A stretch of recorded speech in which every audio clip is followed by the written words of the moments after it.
Blog Talk Radio. Welcome, world. Welcome once again to Tuesday Talk with Key West Lou. I am your host, Louis Patrone. Going to do something different tonight. I'm going to try avoiding talking about Donald Trump. I mean, he's all over the news. Whether you're reading it, you're watching it on TV, that's all the world talks about, the whole world. Donald Trump this, Donald Trump that. And sometimes I get sick of talking about Donald Trump, hearing about Donald Trump, and so forth. There are other things going on in this world, some of them heavy, some of them light, some of them humorous. So I'm going to share some of these with you tonight. I hope you like them. I tried to put a mix in here somehow. So here's what we're going to start with. I want to talk about a perspirant. You know what a perspirant is? I was going through the internet last night, and I came across an ad for Old Spice 48-hour protection. Old Spice 48-hour protection. And I said, what the hell can this be? I used to use Old Spice aftershave, but I stopped years ago. But now they got a 48-hour protection antiperspirant spray. Antiperspirant spray for men. I said, this has got to be interesting.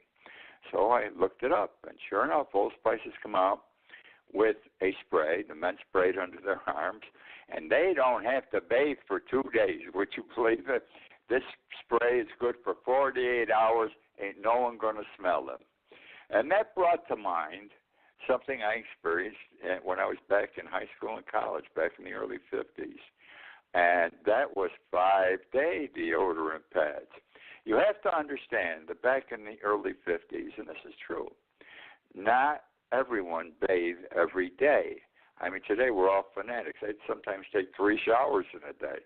But back then, people didn't bathe but once a week generally.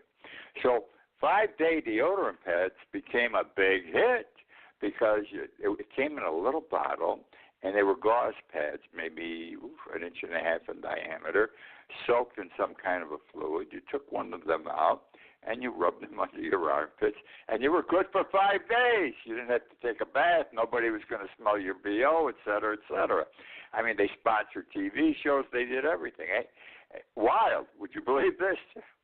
And I can't believe now people go 2 days and they need Old Spice 48-hour antiperspirant spray. Anyhow, I said, my God, I haven't even heard of 5-day deodorant pads in years. Haven't thought about them. So I screwed around on the internet here, and guess what? They're still selling 5-day deodorant pads. Yep. You can buy them on the internet, and if you want to buy them off the shelf someplace, go to Walgreens. Walgreens sells 5-day deodorant pads. Okay, moving on from deodorant pads, I want to talk about Mount Everest, the highest or one of the highest mountains in the world, 29,029 feet. 29,029 feet. Well, it used to be that you couldn't climb to the top. It became a physical impossibility for a human being to walk to the top, 29,000 feet, to the top of Mount Everest. And then all of a sudden, in 1953, on May 29, 1953, I was getting ready to graduate from college at the time. No, I was getting ready to graduate from high school. My God, high school. A fellow by the name of Edmund Hillary and his guide, Tenzing Norgay, were the first ones to climb to the top of Mount Everest. Edmund Hillary got there first. And this was a big deal. Would it ever happen again? Who would make it? Well, today, so many years later, 60, 70 years later, the way I'm going to put it, it's an everyday thing today to climb to the top of Mount Everest. Hard to believe. There's a photo that's been running around on the internet for about 5 days showing there's a traffic jam getting up to the top of Mount Everest. This picture, in color, it was shot from about a quarter of a mile down the hill, down the mountain, and all the way up in that quarter mile were bodies of people waiting to take the next step, and they were standing close to each other, waiting to get to the next step to get to the top. It seems now it's relatively easy to get to the top, and many want to say, and I can understand why, I climbed to the top of Mount Everest. The only trouble is there's a traffic jam. There's too many people, and it takes a lot of time to get there. So what's happening is this. Let me say this also.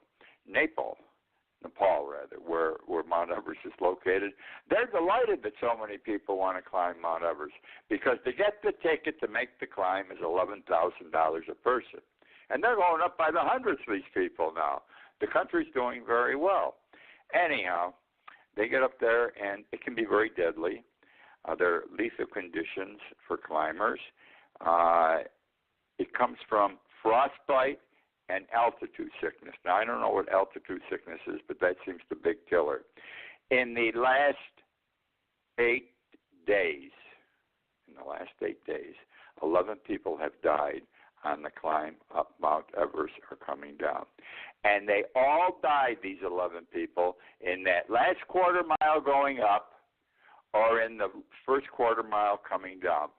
There are so many people, especially going up, that sometimes they can't move. They stay in there. One fellow stood there for 12 hours, did not move, and then he dropped dead. And apparently weather conditions are what? They can't move. And then they go on, but this fellow didn't go on. He didn't make it. But isn't that amazing? Now everybody's going up Mount Everest. I would want to do it if I was younger. You train for this, I assume, and everything else because it's a major feat. But they have traffic jams now. Anyhow, now we're going to go to our soil here in America. Our farmlands are being bought up rapidly by foreign countries, especially China. I wrote about 3 years ago, I wrote an article, I think I ran in some paper, or it may have been one of my blogs here, that China was buying up a lot of farmland in California. If you recall, 3 years ago, California was in a very severe drought. Water, you couldn't buy water. They didn't have enough water. And California is a big exporter of fruits, vegetables, and nuts, especially nuts. They all need a lot of water, and there wasn't enough water. And farmers were getting hurt. They couldn't grow their crops. They were going to lose their land, so they started selling off to the Chinese. Well, it turns out now that they're still buying up our lands here, our farmlands. The Chinese and other foreign countries. Today, nearly 30 million acres of U.S. farmland is held by foreign investors. Right now, they're looking into the Midwest, where because of the Chinese tariff war that Trump has initiated, those farmers are getting killed, and they're being forced to sell at a cheaper price. And China and some other nations are buying up property now in the Midwest. All I can say is this isn't healthy for our country. We don't want any other country owning a significant portion of our country or any portion of our country. But this is what's happening. And right now this thing is zooming up. Every day more and more properties are being sold. The number is going to significantly increase, the experts tell us, in the next few years. And right now the motivating factor, the moving factor is Trump's Chinese tariff war. China is the second biggest creditor of the United States. The United States owes China $1.2 trillion. $1.2 trillion. Now, for your information, do you know who the biggest creditor of the United States is? Social Security. Yep, Social Security. The federal government owes the Social Security Fund $2.1 or $2.2 trillion. Now, let me talk quickly about the Social Security Fund, because it's China I'm really interested in talking about. Back during the days of Ronald Reagan as president, he needed money because he said he was going to cut taxes, and he wasn't able to cut taxes, and he didn't want to be embarrassed because he had made a promise, like, Trump's going to build a wall, and he's not building it, and Reagan didn't want to not cut taxes. He didn't want to look like Donald Trump looks and not building the wall. So he got his people together, and he said, hey, there's a lot of money sitting in Social Security in a trust fund. Understand that Social Security, up to that time, was paying in more every day than it was paying out. And by the way, it still does that today. I'll get to it and explain. This is all, a lot of bullshit about the Social Security fund not having available funds. Be that as it may, we pay our money into Social Security. The government takes it out. The day it goes in, the same day it comes out. And it goes over into the government's general fund. And then they spend it on whatever they want, the wars, anything. But they never pay it back. They never pay it back. And the reason they don't pay it back is Reagan was a smart man. I'm not knocking him for this, but it was wrong what he did here. The agreement between Social Security and the United States government is that the government will give an agreement to pay back the money. It's merely an agreement. It's not a bank note. It's nothing you can take to a bank and borrow on. It's really, in effect, nothing but an IOU. IOUs are not legally enforceable. So what happens is they take it out and they never pay back to Social Security. If they paid back, the Social Security fund would have a ton of money. We're still not in deep trouble with Social Security, maybe 15, 20 years from now. The only way it can be avoided is by starting to pay back what you borrowed. The United States government should pay back what it borrows or stop taking for a while. What really irritates me is when you hear senators and congressmen talk about this and how they're going to save Social Security and the age limit has to be cut and the benefits have to be cut because it's going out of business, Social Security. They don't even know why the problem exists and that the government owes over $2 trillion to the Social Security fund. Now, having said all this, let's go back to China. We owe China. The United States owes China $1.2 trillion. How do they borrow this money? What the Chinese do is they buy our treasury bonds. They buy United States treasuries every day. And by buying these treasuries, they buy them on the open market. They, in effect, are loaning money to the United States. And those treasury bonds reflect their right to go back and get their money if they want to.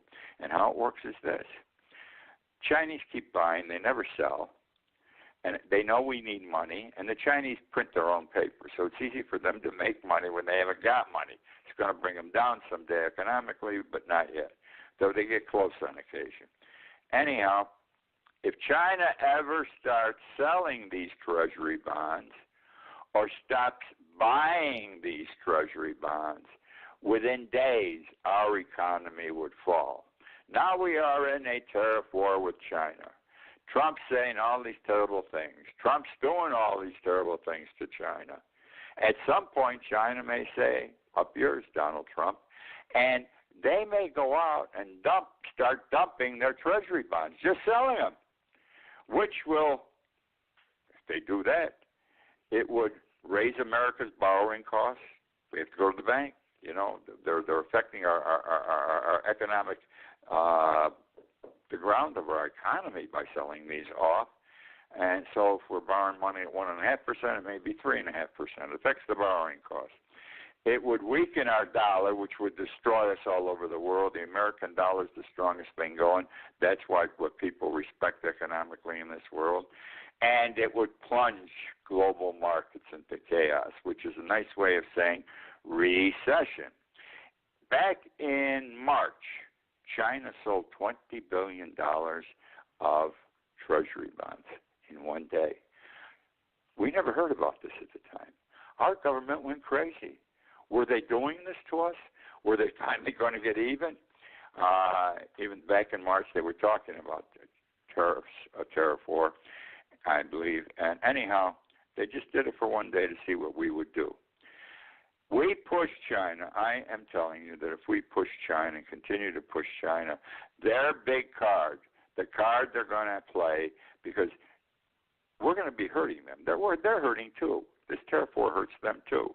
It's hurting us more than them at the present time, but Trump doesn't see it with the farmers not being able to sell their produce and everything else.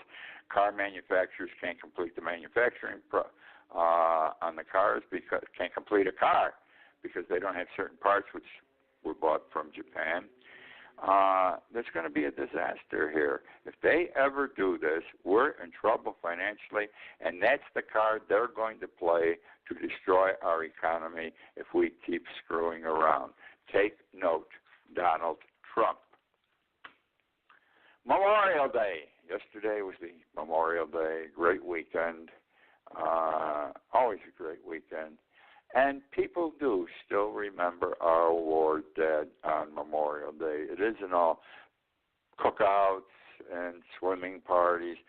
We still do those things. But we all remember on Memorial Day to honor our war dead.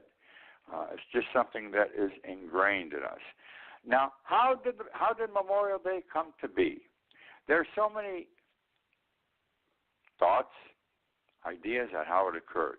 Someone will tell you it was Tom Jones in New Hampshire, Harry Smith in Indiana. There are more stories how Memorial Day got to be and who was responsible for it. I did a little homework, and here's the story I come up with, and this is the story I believe. See what you think, but I'll share it with you. It's very interesting. It's what I call the forgotten history of Memorial Day. It's 1866. The Civil War ended in 1865. We are in Columbus, Georgia. It's the first Memorial Day ever was in Columbus, Georgia, a city in the South, a city in the Confederacy. There were many Confederate soldiers buried there, and interestingly, in the same graveyard, next to a Confederate soldier would be a Union soldier. They buried them where they fell, and they were all in the same cemeteries. That's the way it was. And it was this way up north also. Well, the people of, this is just less than a year after the Civil War ended, the people of Columbus, Georgia, wanted to honor the dead, so they put flowers on the graves of each. The purpose was to put flowers on the grave of each of those Confederate war dead. The women were the ones who put the wreaths together. The women were the ones who placed the flowers on the graves. The men told them what had to be done, and typically in those times, the women went out and did the work. Well, what the women did, they put the wreaths, they put the flowers also on the grave of Union soldiers. They decorated the graves of Union soldiers. Well, this became a big thing. The North heard about it. People in different parts of the North heard about it. And a former Union general, John A. Logan, heard about it. And he had become, after the war, they had the Grand Army of the Republic. It was like a veterans union, and he was the president of it. And he went and he saw this, and he said, and I quote, "It was not too late for the Union men of the nation to follow the example of the people of the South. It was not too late." And what he was saying was, let's put flowers on the graves up here on our war dead and also on the Confederate war dead who were in the same cemeteries. And this got picked up pretty good. It became popular immediately. The women of the South were lauded for what they did, and it took off. Someone wrote a poem about it, and this helped promote the experience in the North. By the way, it started in 1866 in Columbus, Georgia. It was a fait accompli 3 years later in 1868. The whole nation was doing it. And this poem was written by Francis Miles Finch. He was a Northern judge. And the poem is The Blue and the Gray.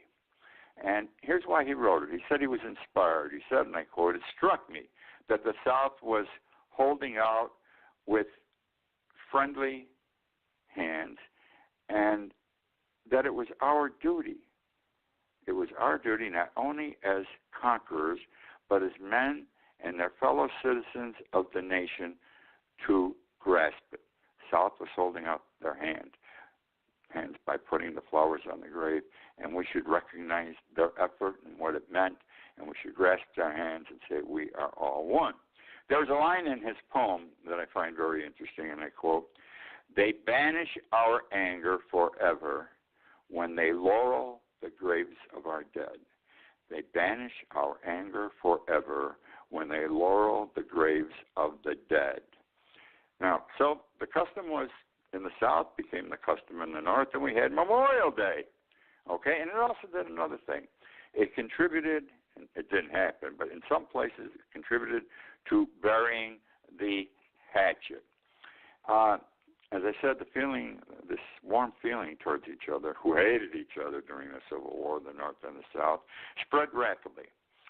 In 1868, a 10-year-old girl whose father died in the Civil War, she was a Northern girl. Her father was a Union soldier. He died in the Civil War. Made a wreath of flowers and sent it to the overseer to the holiday in Lafayette, Indiana, with a folded note. And the note read, and I quote, "Will you please put this wreath upon some rebel soldier's grave?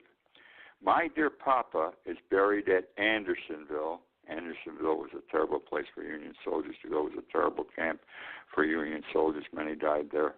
"And perhaps some little girl will be kind enough to put a few flowers on his grave." Touching.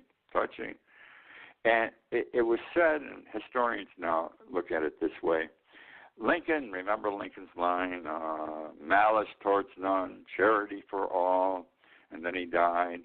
Well, this Memorial Day that came quickly through Columbus, Georgia, as I have described it, many felt was a manifestation of Lincoln's desire that the North and the South come together.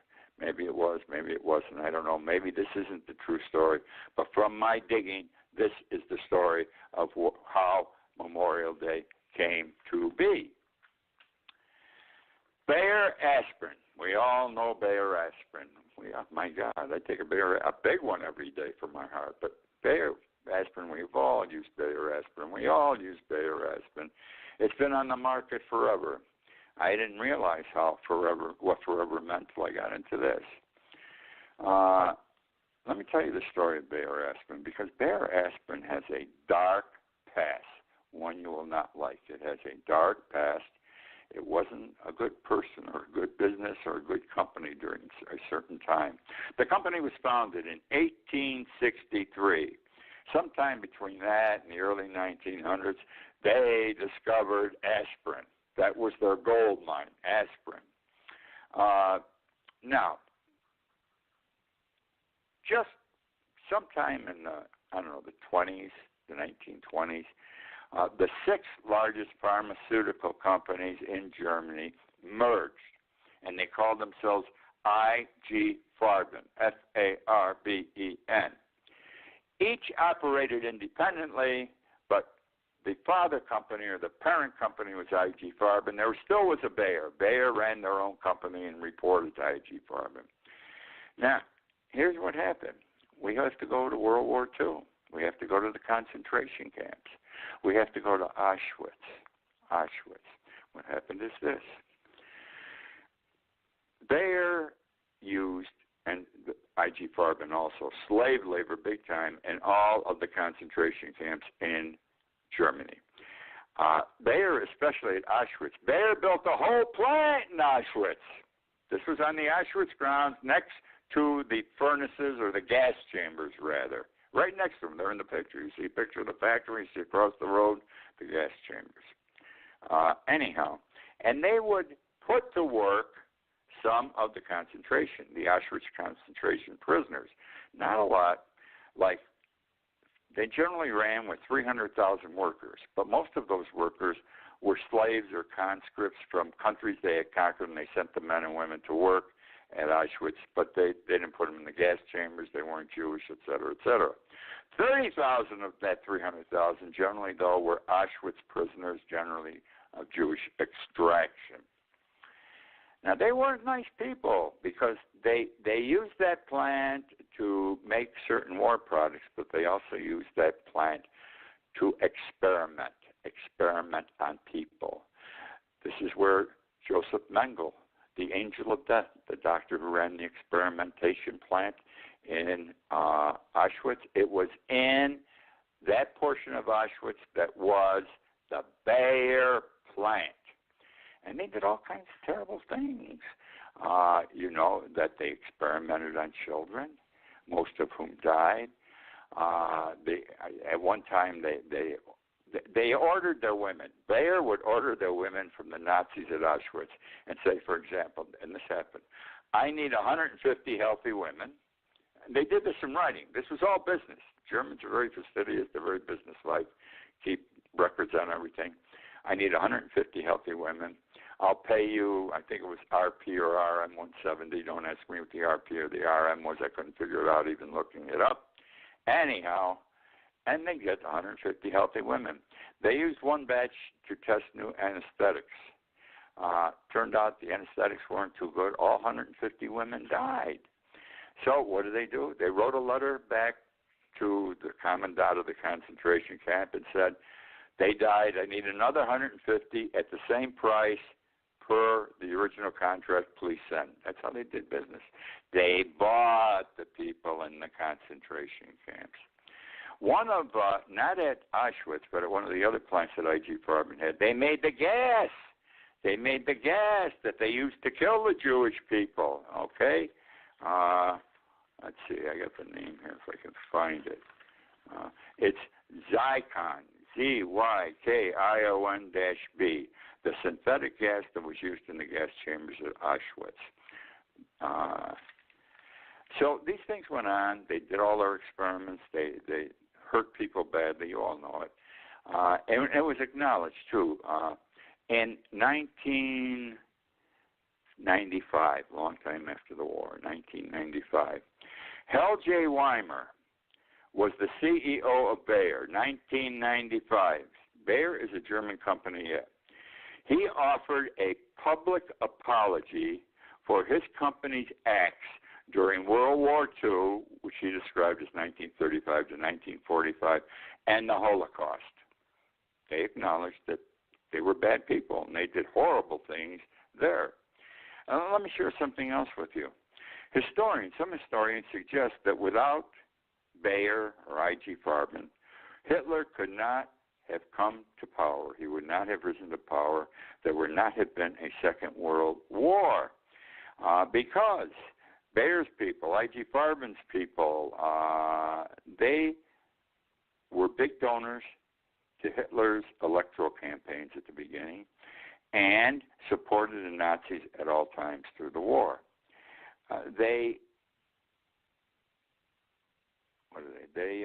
Also as the Germans conquered countries, other countries, IG Farben will go in and take over the factories in those countries and organize them and prepare them to manufacture whatever Germany needed. The bad stuff went out at Auschwitz, though, under Bayer. But I'm trying to show you how close they were to the Germans. And they also held stock and were represented on the board of companies which were purchased, et cetera, et cetera. And that's the story. It's a bad thing. They have a bad past. No one knows it, but I thought I should share it. It's interesting to know. It's interesting to know these things. How man falls into the abyss, he falls into the gutter, he falls into the sewer. And they're still going, Bayer. They're still a big company. Now, my time is over. That's too bad. I've enjoyed the show tonight. I hope you've enjoyed it. And we'll get together next week. Keep listening. Keep telling your friends to listen. I say this every week, but it's true. My numbers keep going up with the show, and I absolutely love it. And so I look forward to being with you again next week. It's wonderful for me to do it, and I'm glad you are happy to listen. I look forward to being with you again next week.